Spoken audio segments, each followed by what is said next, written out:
You heard from Filippo Grandi, it will take time. We need to play on two tables. So you're playing on one table here. Is it incumbent on the Pakistani government to even up the hospitality, to make life better for those Afghan refugees within the borders of Pakistan, regardless of what's happening with the peace process in Afghanistan?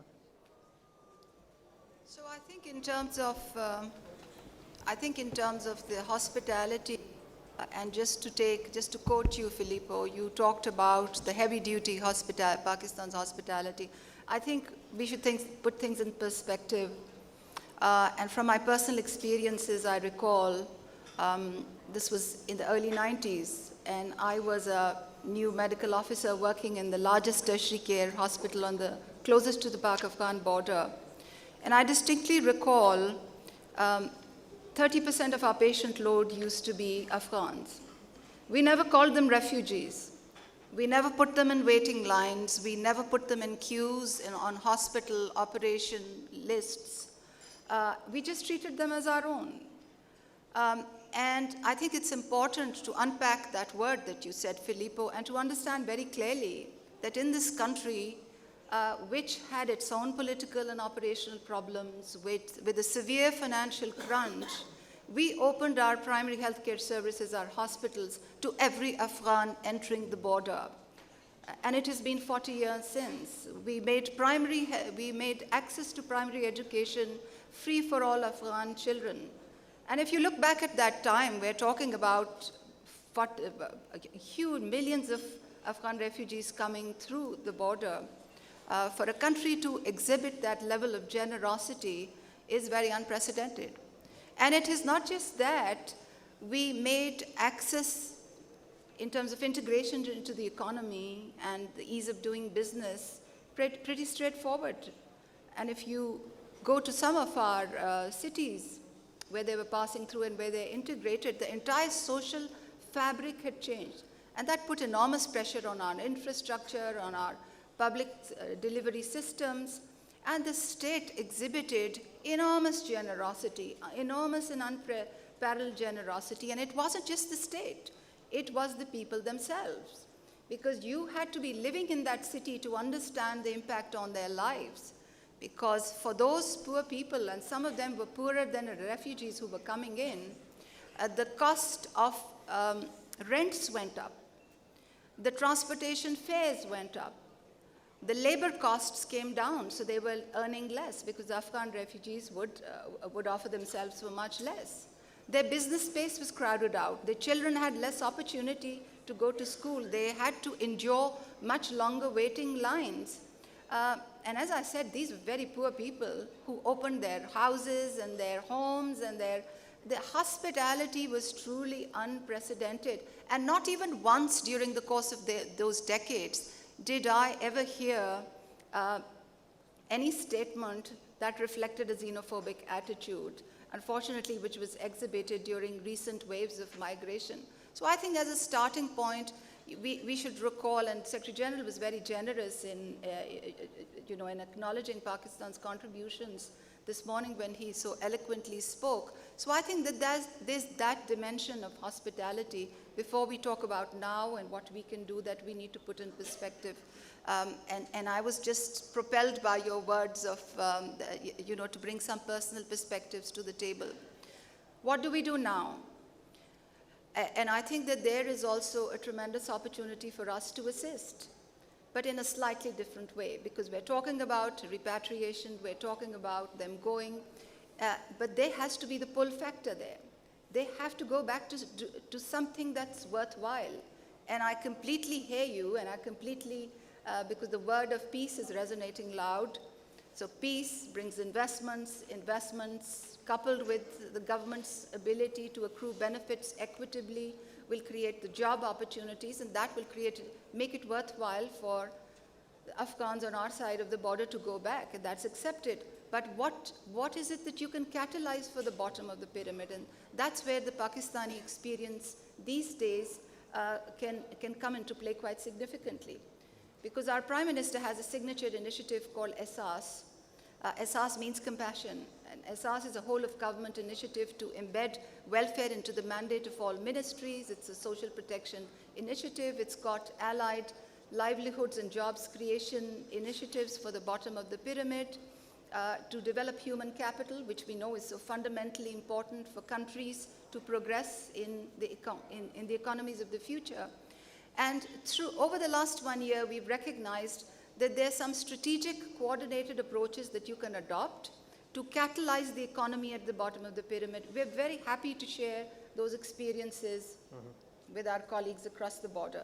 For example, we've realized that by accelerating and expanding the cash transfer program, you can increase people's purchasing power, and that helps small businesses. For instance, we have come to believe that with some of the experiences that we've had with graduating individuals out of poverty, with some of the randomized controlled trials that we've conducted over the last couple of years, and the evidence that has shaped our policy around the graduation of very poor individuals at the base of the pyramid, we've come to understand how to combine asset transfers with interest-free loans with skill building. And we're in the midst of some massive interventions that we're rolling out. In fact, this Thursday, the Prime Minister is going to a very remote village to inaugurate an asset transfer program, which is built on the evidence from a randomized controlled trial, a very large program that we're upscaling. So these are the two pillars that we think are very catalytic for, for inclusive economic opportunities at the base of the pyramid. There are others that we have deployed at scale.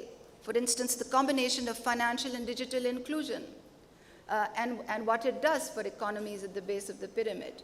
But then with our own experience, we also understand that this is a very complicated business. It's about connectivity, it's about access to handsets, it's about telecom policy, it's about creative content creation. It's about a whole new paradigm of education. And then another important piece of what we're doing for these bottom of pyramid economies is our new initiative on rural value chain building, where an expert group is accelerated its work to develop a new policy framework where we will actually create the incentives for private sector to invest in these small enterprises, which will help value chain building. And of course, you layer it up with digital, you layer it up with women interacting with access to handsets, and you layer it up with a handset policy with costs coming down, and there's a whole new opportunity that opens up for the bottom of pyramid. So I just wanted to say that there's innovative, cutting-edge work in a multi-sectoral, coordinated fashion, very much in line with the spirit of the Sustainable Development Goals, very much leveraging the potential and outreach of the private actors that is currently ongoing with various strands and streams. And of course, we have a partners forum where we have all the development partners engage with us to bring to the table where their comparative advantages. Right. And with the leadership of our foreign ministry and the foreign minister, we're very happy to explore how we can technically cascade some of our learnings across the border, because it's fundamental to have the pull there, right, to have something worthwhile there for these individuals to go back to. Okay, and I guess as we get the initial comments from Harun Shakhansuri and we open it up to further discussion for Dr. Sanya Nishtar, because as the process of absorbing people, integrating them, making life better for them continues, there are fears from human rights groups and from Afghan refugees who have been interviewed that when you formalize their stay, when you want to identify them and so on, there's this fear that you're going to give me an ID or register me only to force me back. Address that fear for me, because it's something that's brought up periodically by human rights groups, that when you identify formally refugees, one of the side effects of that, or it could be used in order to forcefully push them back home when they don't want to or they feel they're not ready to go back home. Well, I think those fears have to be allayed because we're not living in biblical times. In order to be entitled to any kind of social security benefits or any benefits from the state, or in order to operate in an economy, you need an identity. So if the Pakistani government is bending backwards and stretching its own system to provide that service to the Afghan nationals, which can subsequently be shared back with the sovereign country for them to use, it should only be seen.